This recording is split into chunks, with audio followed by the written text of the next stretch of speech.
마찬가지로 성경도 서론과 결론을 잘 공부해 놓으면 그 중간에 있는 본론의 내용의 이해가 아주 수월해요. 쉽습니다. 그러니까 여러분은 이미 결론을 공부했으니까 서론을 한번 잘 공부해 보잔 말이에요. 지은이야 뭐 확실한 분이니까, 그죠? 성령 하나님.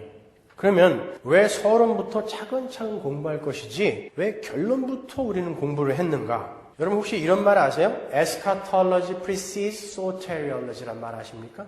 Eschatology precedes soteriology. 종말이 구원을 앞선다라는 뜻이에요.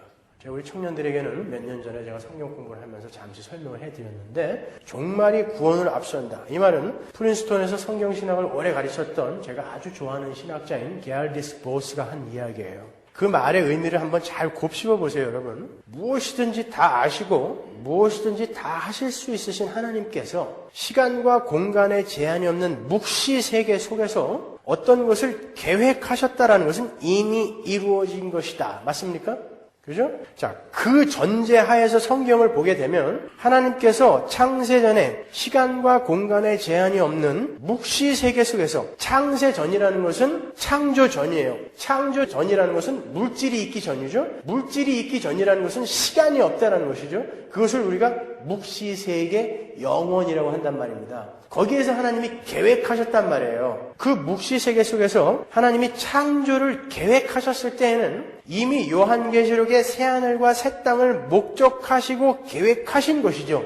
어떤 목적을 두고 계획을 하셨을 거 아닙니까? 시작을 하셨을 거 아닙니까? 그죠? 그런 의미에서 종말이 창조나 구원을 앞서는 것이다. 이렇게 이야기를 하는 거예요. 하나님은 계획 없이 일하시는 분이 아니란 말입니다, 여러분. 우리가 성경에서 묵시 부분을 이해할 때 우리는 자꾸 시간을 벗어나서 이해를 하는 버릇을 들여야 되는 거예요, 여러분. 시간이라는 것은 물질이 존재할 때부터 시작이 되는 거예요. 물질이 존재하는 방식이 바로 시간인 거죠. 그러니까 물질이 창조되기 전에는 영원이에요. 그게 묵시인 거예요.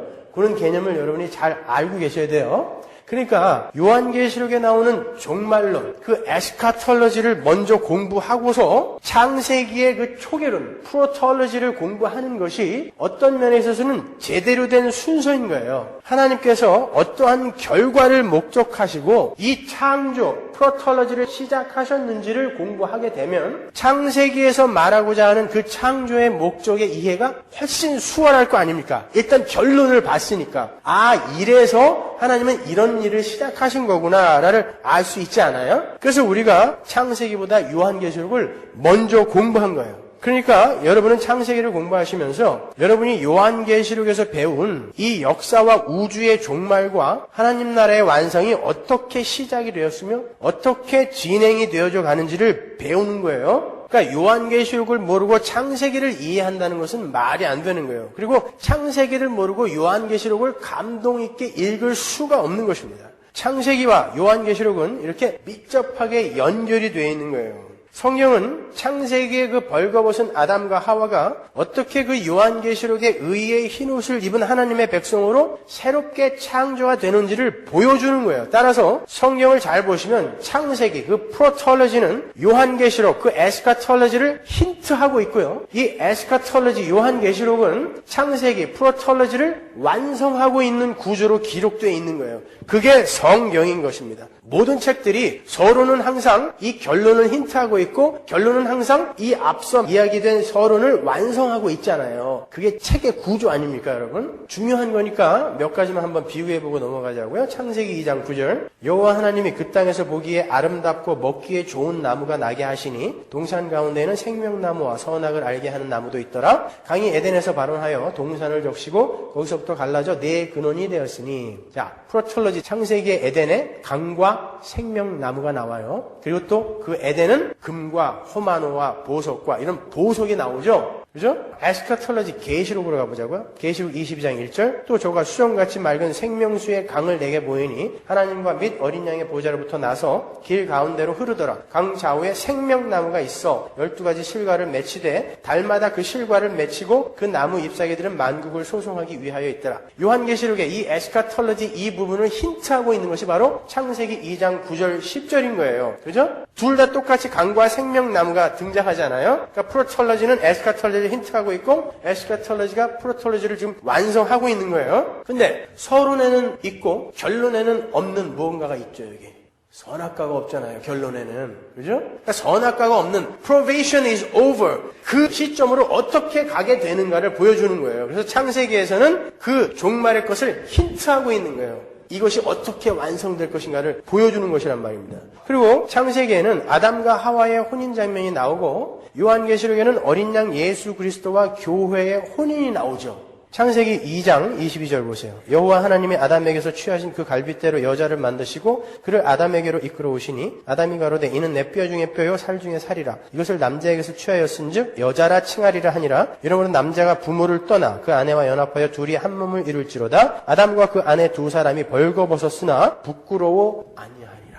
아담과 하와의 결혼 장면이에요. 그런데 24절에 보시면 아담과 하와의 결혼을 남자가 부모를 떠나 그 아내와 연합하여 둘이 한 몸을 이루는 것이라고 표현을 해요. 여러분 잘 생각해 보세요. 아담이 부모가 있나요? 아담은 최초의 인간이에요. 흙으로 지어진 최초의 인간. 그럼 이게 무슨 말인 거예요 도대체? 이 창세기의 혼인 장면은 단순히 아담과 하와의 혼인 장면을 묘사해 놓은 게 아니다라는 뜻이에요. 그거는요. 단순히 아담과 하와의 혼인 장면을 묘사해 놓은 게 아니라 하늘 아버지를 떠나서 부모를 떠나서 이 땅에 내려오셔서 신부인 교회와 혼인을 하셔서 그들과 하나로 연합이 되시는 예수, 그리고 세상의 끝날에 하나님의 백성들과 온전히 하나가 되는 어린 양의 혼인잔치의 완성을 이루실 예수 그리스도를 미리 힌트하고 있는 거란 말입니다. 그게 결혼이라면 그러면 우리의 결혼 생활은 어떤 것이어야 되죠? 잘 생각해 보세요. 그게 결혼인 거예요. 그렇기 때문에 하나님께서 천국에는 있지도 않는 부부관계라는 것을 이 땅에 허락해 놓은 것이에요. 우리는 결혼생활, 부부생활을 통해서 바로 그 원리를 경험하는 거예요. 특히 남자들 말 안 듣고 순종 안 하고 대드는 아내를 보면서 내가 미쳤지 어떻게 저런 걸 만났을까 이러시면 안 되는 거죠. 거기에서 이 복음의 원리, 나의 희생과 나의 봉사와 나의 사랑으로 그 개차반 같은 아내가 희생과 봉사의 삶을 살 수 있는 자로 변해가는 것을 보는 거예요. 경험하는 거예요. 그게 복음을 경험하는 가정생활인 거예요. 그게 결혼생활인 것입니다. 그런 면에 있어서는 저는 참 불행한 거예요. 우리 집사람은 너무 말을 잘 들어갖고 복음을 경험할 수가 없어요. 그냥 뭐 하고 싶은 걸 먼저 알아서 다 해주니까 본인이 왜 이렇게 웃죠?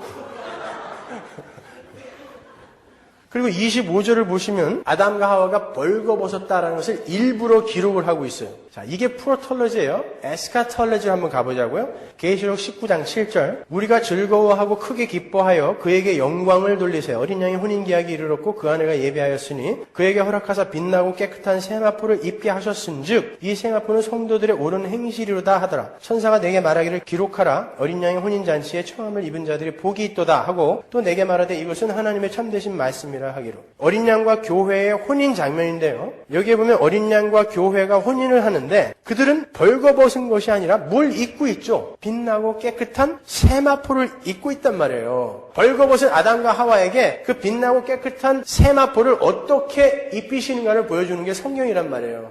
그래서 미리 창세기에서 이 에스카톨로지를 힌트하고 있는 것입니다. 벌거벗은 아담과 하와가 결혼하는 장면이 거기 나오는 것입니다. 이렇게 창세기와 요한계시록은 아주 긴밀하고 밀접하게 연결이 되어 있는 책이에요. 아무쪼록 여러분이 이 창세기를 잘 공부하셔서 하나님께서 계시하신 그 하나님과 하늘의 비밀을 더욱 깊이 이해하는 데 큰 도움이 되시기를 바랍니다. 이미 결론은 공부했으니까.